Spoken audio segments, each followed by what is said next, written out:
On behalf of ExpertVillage.com, my name is Allison with Western Art Glass. I'm going to show you how to do the copper foil technique, so check it out.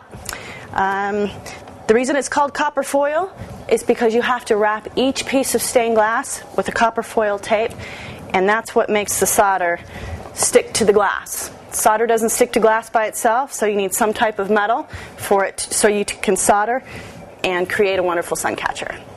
Okay. So this is copper foil tape.